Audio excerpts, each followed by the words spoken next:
오늘 우리에게 주신 하나님 말씀 사도행전 말씀입니다. 사도행전 7장 54절에서 8장 1절까지입니다. 사도행전 7장 54절에서 8장 1절까지입니다. 우리 한 절씩 교독하겠습니다. 그들이 이 말을 듣고 마음에 찔려 그를 향하여 이를 갈거늘 스데반이 성령 충만하여 하늘을 우러러 주목하여 하나님의 영광과 및 예수께서 하나님 우편에 서신 것을 보고 말하되 보라 하늘이 열리고 인자가 하나님 우편에 서신 것을 보노라 한데 그들이 큰 소리를 지르며 귀를 막고 일제히 그에게 달려들어 성 밖으로 내치고 돌로 칠세 증인들이 옷을 벗어 사울이라는 청년의 발 앞에 두니라. 그들이 돌로 스데반을 치니 스데반이 부르짖어 이르되 주 예수여 내 영혼을 받으시옵소서 하고 무릎을 꿇고 크게 불러 이르되 주여 이 죄를 그들에게 돌리지 마옵소서 이 말을 하고 자니라. 사울은 그가 죽임을 당함을 마땅히 여기더라.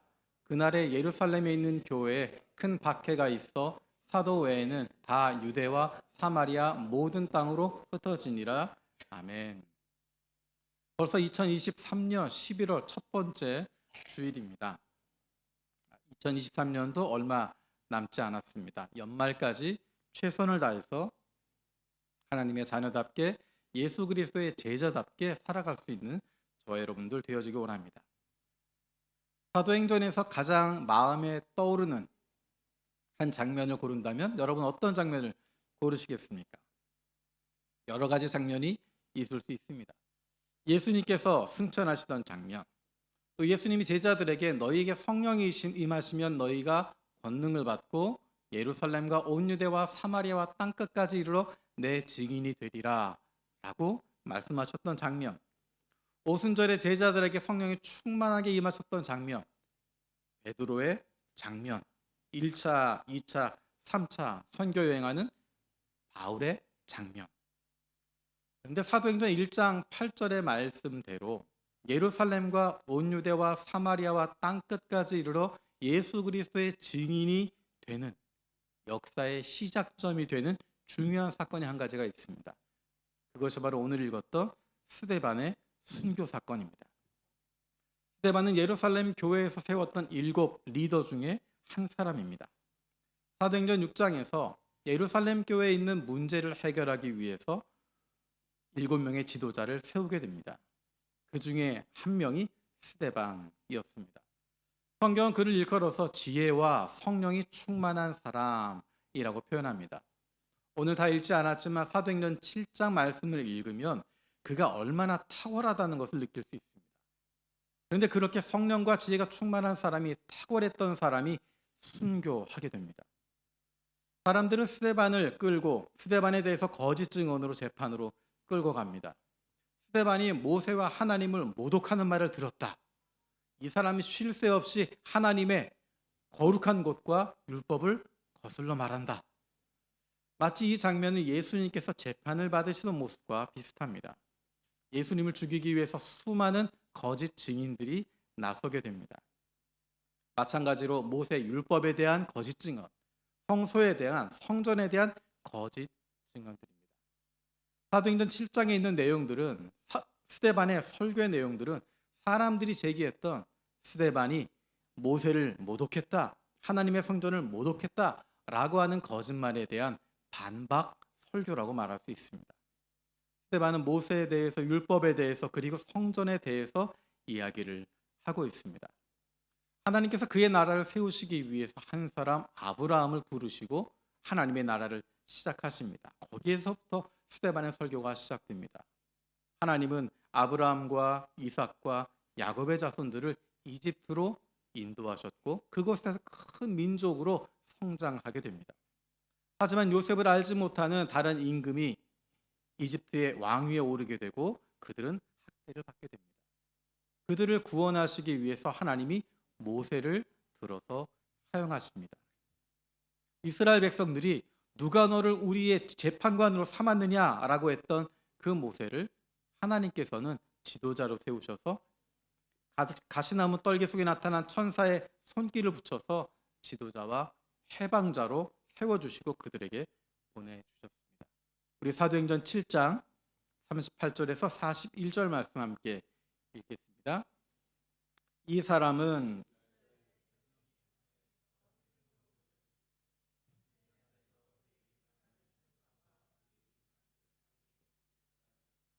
한 말씀을 받아서 우리에게 전해준 사람입니다. 그러나 우리 조상들은 그의 말을 들으려고 하지 않았고 그를 제쳐놓고서 이집트로 돌아가고 싶어 했습니다. 그래서 그들은 아론에게 말하였습니다. 우리를 인도할 신들을 우리에게 만들어 주십시오. 이집트 땅에서 우리를 이끌어내온 그 모세가 어떻게 되었는지 우리는 도무지 모르겠습니다. 그때 그들은 송아지를 만들어 놓고서 그 우상에게 제물을 바치고 자기들의 손으로 만든 것을 두고 즐거워하였습니다. 하나님께서는 그의 종 모세를 세워서 이스라엘 백성을 이끄시고 하나님의 계명을 주셔서 백성들을 지키도록 하셨지만 이스라엘 백성들은 순종하지 않습니다. 하나님의 말씀을 순종하고 따르기보다 자기들이 원하는 대로 살아가길 원하고 자기들이 만들어 놓은 우상을 섬기는 것을 즐거워했습니다. 그 결과가 무엇인가? 스데반 계속해서 이야기합니다. 42절, 43절입니다. 그래서 하나님께서는 그들에게 얼굴을 돌리시고 그들을 내버려 두셔서 하늘의 별들을 섬기게 하셨습니다. 이것은 예언자의 책들에 기록된 바와 같습니다. 이스라엘 가문아, 너희가 40년 동안 광야에 있을 때 희생물과 제물을 내게 바친 일이 있었느냐? 너희는 몰렉의 신의 장막과 레판 신의 별들을 받들었다. 그것들은 너희가 경배하려고 만든 형상이 아니더냐? 그러므로 나는 너희를 바빌론 저쪽으로 옮겨 버리겠다. 이 말씀은 아모스 선지자를 통해서 선포하셨던 말씀입니다. 이스라엘 왕국이 멸망할 수밖에 없었던 이유, 그들이 포로로 바벨론에 끌려갈 수밖에 없었던 이유가 바로 여기에 있었습니다. 유대인들이 나라를 잃어버리게 된 것, 바벨론의 종살이로, 페르시아 제국의 식민지로, 그리스의 식민지로, 그리고 로마의 식민지로 머무를 수밖에 없는 이유가 바로 이것이었습니다. 스데반을 죽이려고 했던 리버디노 회당에 속한 사람들도 타국에서 종이 될 수밖에 없었던 사연이 바로 여기에 있었던 것입니다. 그리고 유대인들은 그렇게도 성전 이야기를 했지만 그 성전은 모형일 뿐이었습니다. 하나님의 임재를 보여주는 상징이었습니다. 그런데 거기에 모든 것을 걸고 있습니다. 그리고 그 자체가 우상처럼 되어버렸습니다. 하나님은 성전에만 계시는 분이 아니신데 마치 유대인들은 하나님은 예루살렘에 있는 성전 안에만 계시는 분으로 생각합니다. 그래서 예루살렘 성전 안에서는 거룩하게 행동하지만 매일의 삶 속에서는 자기 마음대로 살아가는 것입니다. 자기 자신이 주인 되어서 살아가는 것입니다. 하나님이 왕이시다라고 말하지만 실제 그들의 삶 속에서는 하나님과 관계없는 삶을 살아가고 있었던 것입니다. 그것이 바로 그들의 삶입니다. 51절에서 53절 말씀 계속 읽어보겠습니다. 목이 곧고 마음의 귀에 할례를 받지 못한 사람들이여, 당신들은 언제나 성령을 거역하고 있습니다. 당신의 조상들이 한 그대로 당신들도 하고 있습니다. 당신들의 조상들이 박해하지 않은 예언자가 한 사람이라도 있었습니까? 그들은 의인이 올 것을 예언한 사람을 죽였고 이제 당신들은 그 의인을 배반하고 죽였습니다. 당신들은 천사들이 전하해 준 율법을 받기만 하고 지키지는 않았습니다. 이 말씀은 스데반의 설교를 듣고 있는 사람들에게 가장 치명적인 이야기입니다. 당신들은 율법을 받기만 했지 지키지 않았던 사람입니다. 내가 원하지 않는 예언은 듣지 않고 내가 듣고 싶은 이야기를 하는 사람이 아니면 박해하고 죽이지 않았습니까? 그래서 마침내 하나님의 아들 메시아를, 예수 그리스도를 죽인 것입니다. 그리고 용서를 위해서 보내신 사도들을 박해하고 죽이려고 하는 것 아닙니까? 그것이 바로 설교를 듣고 있었던 그 사람들의 정복을 찌르는 것입니다. 그 이야기를 듣고 사람들은 격분하게 됩니다. 사도행전이 이렇게 표현합니다. 그들은 이 말을 듣고 격분해서 스데반에게 이를 갈았다. 사람들은 귀를 막고 큰 소리를 지르고서 일제히 스데반에게 달려들어 사람들이 스데반을 돌로 칠 때 스데반은 주 예수님 내 영혼을 받아주십시오 하고 부르짖었다. 그리고 무릎을 꿇고서 큰 소리로 주님 이 죄를 저 사람들에게 돌리지 마십시오 하고 외쳤다. 이 말을 하고 스데반은 잠들었다. 마치 예수님께서 빌라도 법정을 거쳐서 십자가에서 돌아가실 때 스데반이 돌에 맞아 죽을 때 똑같은 기도를 하고 있습니다. 아버지여 내 영혼을 받아주옵소서. 주 예수님 내 영혼을 받아주십시오.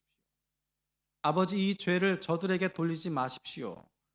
주님 이 죄를 저 사람들에게 돌리지 마십시오.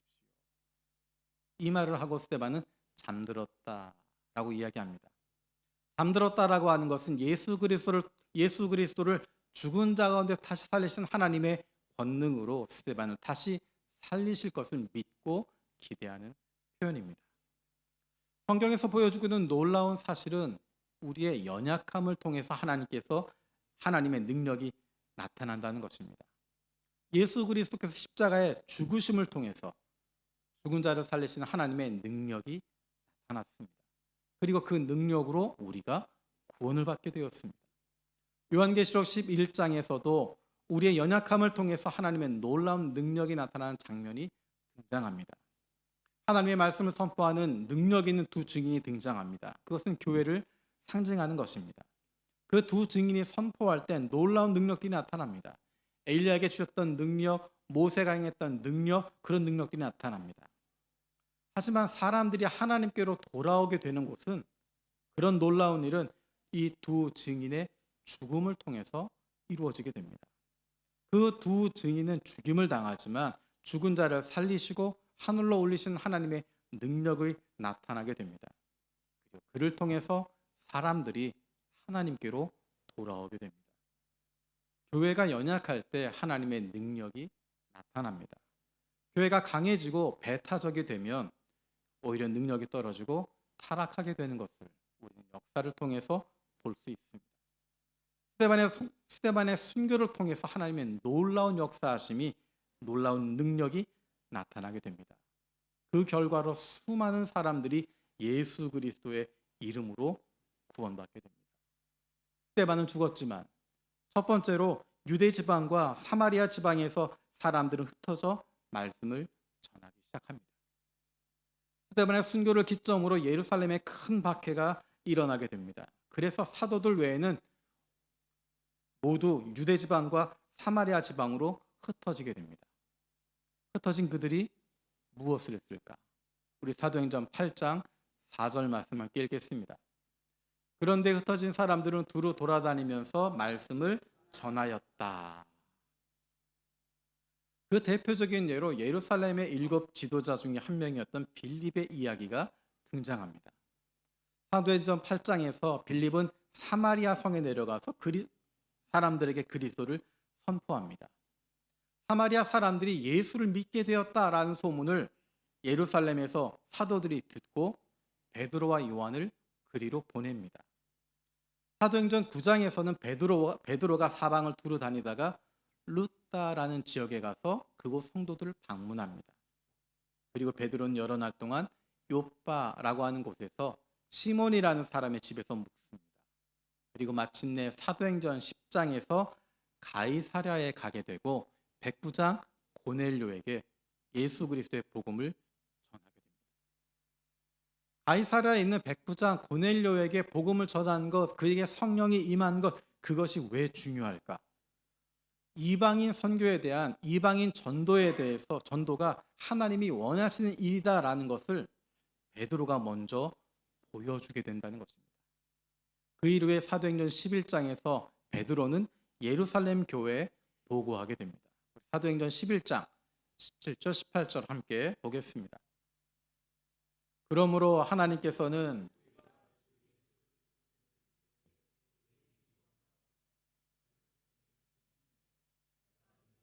감히 하나님을 거역할 수 있겠습니까? 이 말을 듣고 그들은 잠잠하였다.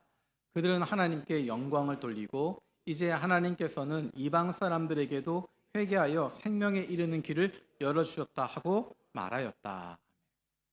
스데반이 죽고 순교를 통해서 일어난 두 번째 사건은 사도 사울이 예수님을 만나게 되었다는 것입니다. 사울은 스데반의 죽는 순교의 현장이 있었습니다. 그리고 오늘 읽었던 것처럼 그 죽임을 마땅하게 여겼다라고 합니다. 사도 바울이 사도행전에 가장 먼저 등장하는 것은 스데반이 죽는 순교의 장면입니다. 그리고 9장 1절에서 3절에 보면 사울의 살기등등한 모습을 볼 수 있습니다. 우리 9장 1절에서 3절 함께 보겠습니다. 사울은 여전히 주님의 제자들을 위협하면서 살기를 띠고 있었다. 그는 대제사장에게 가서 다마스쿠스에 있는 여러 회당으로 보내는 편지를 써달라고 하였다. 그는 그 도를 믿는 사람은 남자나 여자나 가리지 않고 닥치는 대로 묶어서 예루살렘으로 끌고 오려는 것이었다. 사울이 길을 가다가 다마스쿠스 가까이 이르렀을 때에 갑자기 하늘에서 환한 빛이 그를 둘러 비추었다. 예수 믿는 사람들을 잡아가두기 위해서 다마스커스로 가는 길 가운데 그가 예수님을 만나게 됩니다. 그리고 그는 우리가 잘 아는 것처럼 이방인들을 위한 사도로 세움을 받게 됩니다. 이 얼마나 놀라운 일입니까? 그런데 이 사울이 예수님을 만나는 사건 가운데 가장 중요하게 등장하게 되는 것이 스데반의 순교입니다. 아마도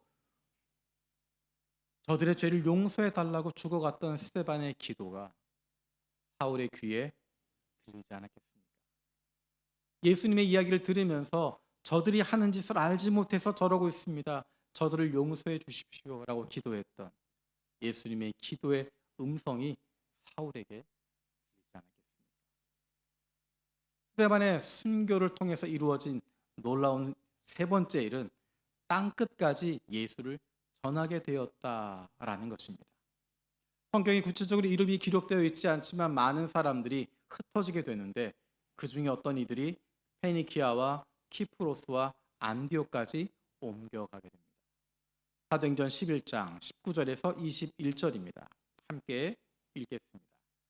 스데반에게 가해진 박해 때문에 흩어진 사람들이 페니키아와 키프로스와 안디옥까지 가서 유대 사람들에게만 말씀을 전하였다.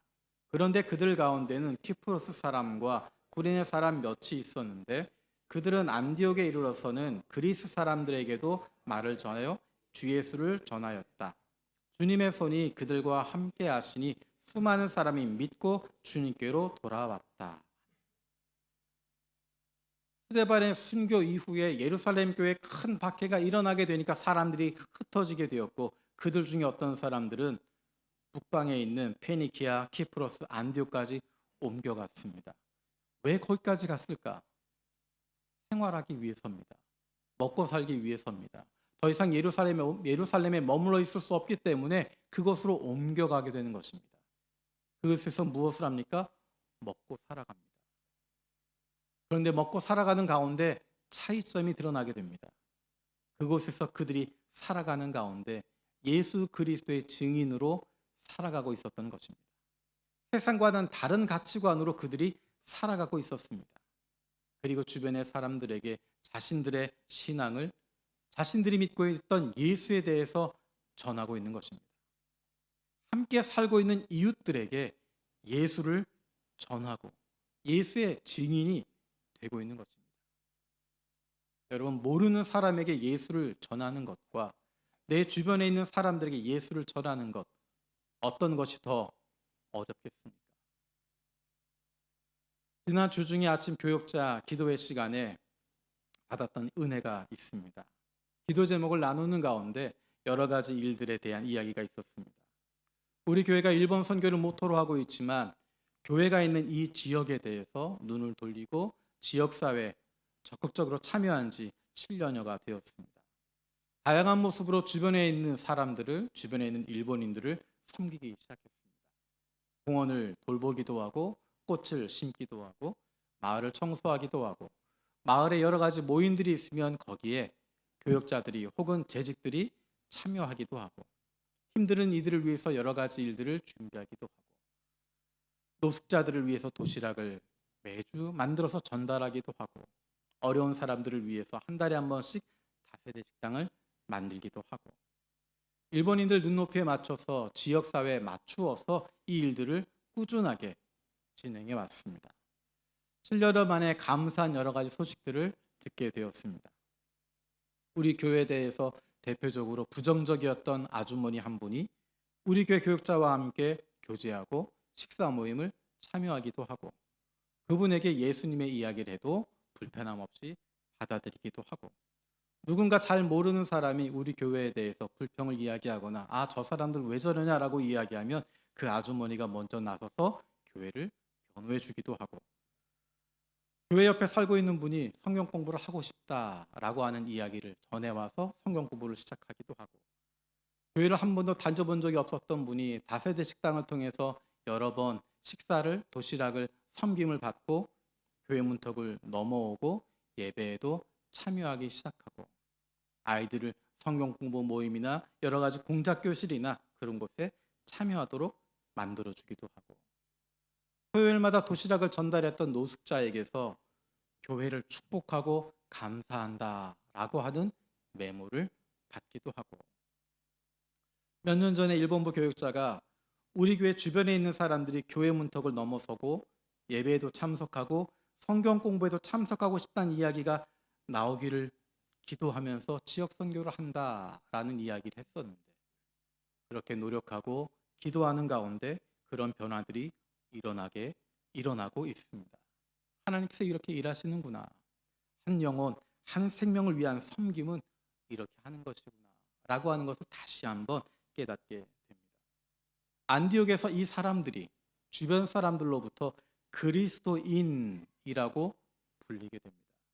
주변 사람들이 보기에 이 사람들은 그리스도를 닮은 사람들이거나 그리스도에게 미친 사람들이다 라고 하는 것입니다. 매일의 그들의 삶을 통해서 그들이 예수 그리스도의 증인이 되고 있습니다. 예수를 따르는 사람들이 예루살렘에서 온 유대에서 사마리아에서 그리고 땅끝에서 예수 그리스도의 증인으로 살아가고 있습니다. 주변 사람들로부터 그리스도인이라고 불리게 됩니다. 스데반의 순교로 다 끝난 것 같은데, 스데반 순교 이후에 벌어진 상황을 사도행전은 이렇게 기록합니다. 사도행전 9장 31절입니다. 그러는 동안의 교회는 유대와 갈릴리아와 사마리아 온 지역에 걸쳐서 평화를 누리면서 튼튼히 서갔고, 주님을 두려워하는 마음과 성령의 위로로 정진해서 그 수가 점점 늘어갔다. 스데반의 순교로 다 끝난 것 같았지만 오히려 그것을 통해서 하나님이 일하시고, 그로 말미암아 사도행전 1장 8절에서 약속하셨던 성령이 너희에게 충만하게 임하시면 예루살렘과 온 유대와 사마리아와 땅끝에까지 이르러서 너희가 예수 그리스도의 증인이 될 것이다 라고 했던 말씀이 이루어지게 됩니다. 사도행전 전체를 마무리하고 있는 마지막 장 마지막 절에서 이렇게 기록합니다. 사도행전 28장 31절입니다. 함께 읽겠습니다. 그는 아무런 방해도 받지 않고 아주 담대하게 하나님 나라를 전하고 주 예수 그리스도에 관한 일들을 가르쳤다. 영적으로 크게 부흥하고 있었던 예루살렘 교회에 세워졌던 지도자 중 한 사람인 스데반, 그가 허무하게 죽임을 당했습니다. 그리고 큰 박해가 생기면서 모두가 흩어져 버렸습니다. 이렇게 끝나는 것 같았습니다. 그런데 온 유대와 사마리아와 땅끝에서 예수 그리스도의 증인들이 끊임없이 생겨지게 됩니다. 주님의 약속이 이루어지고 있음을 보게 됩니다. 사람이 아니라 하나님께서 일하십니다. 하나님의 나라는 사람의 능력이 아니라 하나님의 능력으로 이루어집니다. 우리는 우리에게 주어진 일에 충성할 뿐입니다. 하나님의 일은 사람이 아닌 하나님께서 일하시기 때문입니다. 우리에게 주어져 있는 것은 하나님께서 일하시는 것, 거기에 기쁨으로 감사함으로 참여하는 것이고, 우리 매일의 삶 속에서 예수 믿는 사람답게 일상의 그리스도인으로 살아가게 되는 것입니다. 저와 여러분들의 날마다 기쁨으로 하나님께서 일하시는 가운데 참여할 수 있는 저와 여러분들 되어지길 원합니다.